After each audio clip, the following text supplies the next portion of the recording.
Hello friends, welcome to Quick Chess Videos.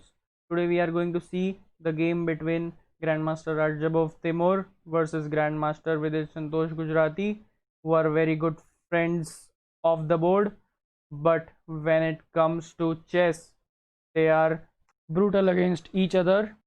So without wasting any time, let's see the game. The game started with e4. Black opted for the Caro-Kann defense c6, knight c3, d5, knight f3, knight f6, e5, attacking the knight. The knight came in the center, knight e4. White played bishop e2. The main line goes knight e2. White wants to play d3 and then the knight will go back, and then again white can play d4 and gain a tempo. So to stop that, white plays queen b6, attacking on f2. White plays d4 to block the line. Black plays e6, and after knight g3, both sides can play this position. So after bishop e2, black took on c3, white took with the pawn on c3, d cross c3. If white takes with the b pawn, then the game would have been totally different way, in a different way. White captured with the d pawn, opening up his bishop. Black played bishop g4, and white here, instead of simple castling, played a very interesting move, knight g5. Black took on e2, queen captures e2. Now white is threatening to play e6 and trying to create some attacks. Black played h6, white played queen h5, pinning the pawn. If black captures the knight, rook would be lost. So black played g6, queen came back to h3, bishop g7, attacking the pawn as well as unpinning. Now black is threatening to capture. White played knight f3, protecting the pawn. e6, castles, knight d7, attacking the pawn. Rook e1, defending the pawn twice. Black made a third attack with queen c7. White played bishop f4, and black opted for a very aggressive plan with castling on the queen side. If black castles on the king side, then it would be a problem, as pawn would be lost and black's king would be very weak. So instead, white opted for the plan of a4, as the kings are on the opposite side of the board, so the attack matters. Black played bishop f8, trying to regroup the bishop to c5. White played bishop e3, stopping bishop c5 as well as attacking on a7. Black protected the pawn by king b8.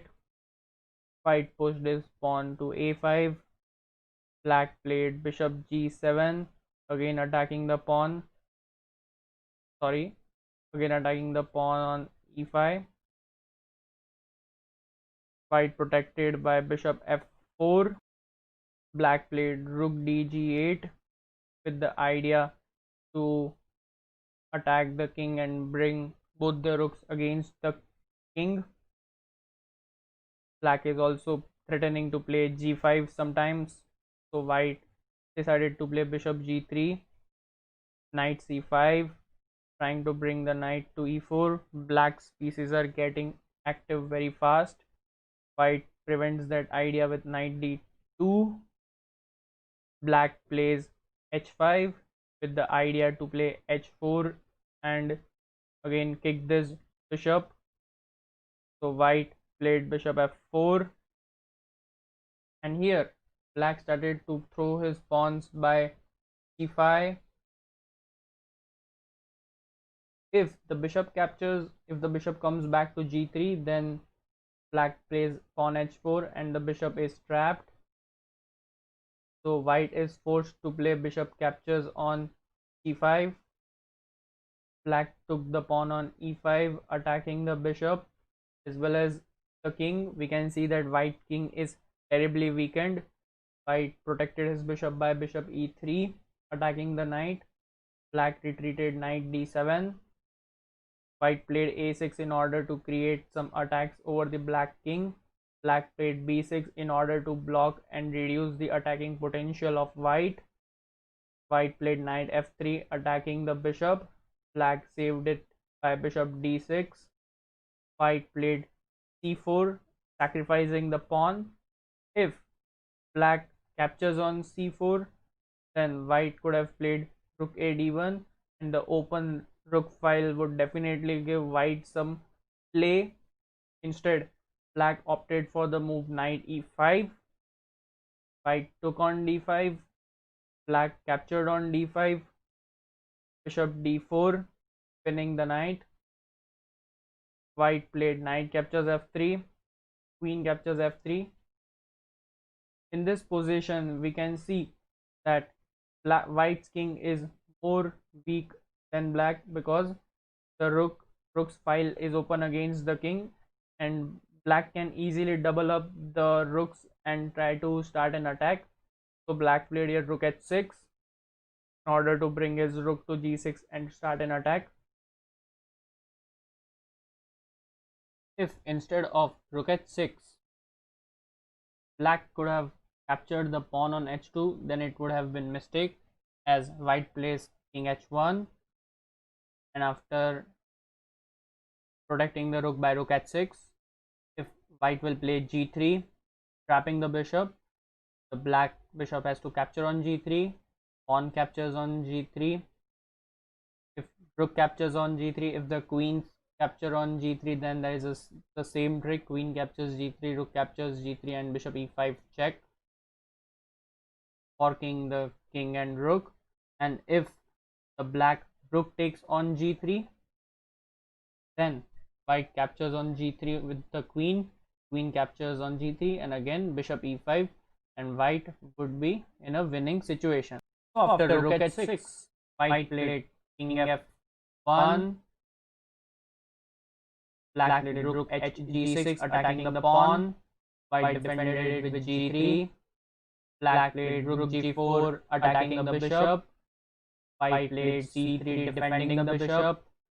Black played rook g5 in order to prepare h4. White played queen d3. Black played h4, ruining the white's king pawn structure.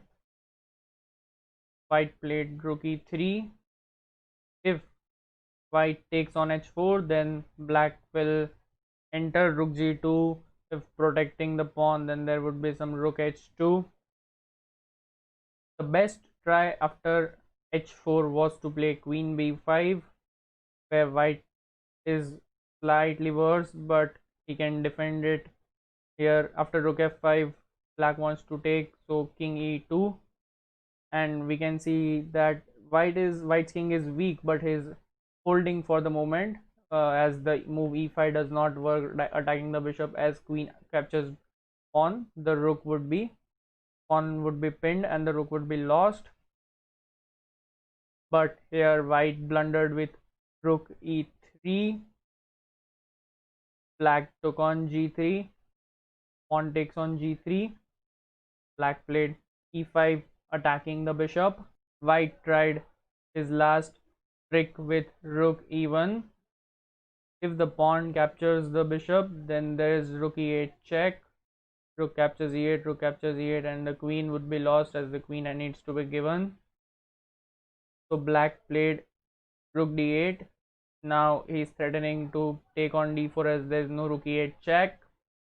White played the move f4, attacking the rook, but black has a very simple move, taking on d4 and taking on g5 and taking on e3. And in this position, Radjabov resigned, as white is one piece down, as well as his king is weak and the pawn is lost. A beautiful game by the Indian Grandmaster.